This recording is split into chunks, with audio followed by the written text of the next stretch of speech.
Everyone, we're wrapping up this kind of heavy political week with the most beloved psalm of all, Psalm 23. The Lord is my shepherd, I shall not want. He makes me lie down in green pastures. He leads me beside still waters. He restores my soul. He leads me in right paths for his name's sake.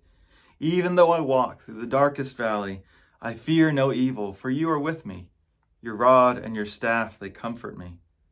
You prepare a table before me in the presence of my enemies. You anoint my head with oil. My cup overflows. Surely goodness and mercy shall follow me all the days of my life, and I shall dwell in the house of the Lord my whole life long. Why is this psalm so loved? It actually hasn't always been that way. It really only gained popularity in about the 19th or 20th century in America. Some think it was around the time of the Civil War, which, a national tragedy led to looking for biblical comfort.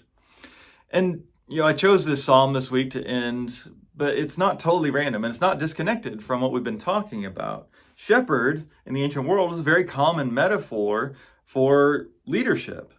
And you see this other places in Scripture. Ezekiel 34 gives the negative side, where the Lord is saying, woe to you shepherds of Israel who are feeding yourselves. Shouldn't you be feeding your sheep?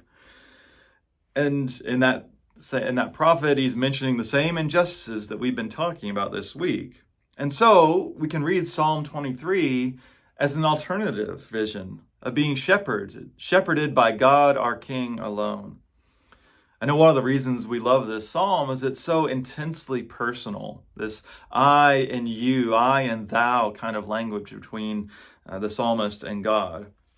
Now, if I were going to be negative and thinking about why it's so popular, it does track with it's just me and God kind of theology that is overly popular now, I think.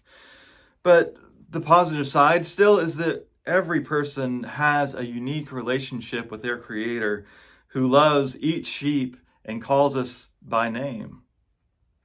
The communal side of faith shouldn't be ignored, which tends to be our habit, but the personal side, that is so precious too, and I don't want to take that away from anyone. Sometimes we need to think of ourselves as that individual sheep with our shepherd, and other times we have to remember that we're part of a flock too. So if God is a trustworthy shepherd, both in the pastoral sense and also as a shepherd king, what does it look like to walk beside him? There's no need really to dive into every one of the blessings that's mentioned here. But what stands out to me is how this psalm talks about us going through dark valleys. That even with our shepherd, that's still part of the experience. Our good shepherd does not lead us around the valley of the shadow of death, but he walks with it through us. So, whatever dark shadow you're in right now, individually or us as a community, look for your shepherd there too. What blessings can you still find in the midst of these darkness? God sometimes may need to force you to lie down, to rest, so that you can enjoy the blessings that God has given.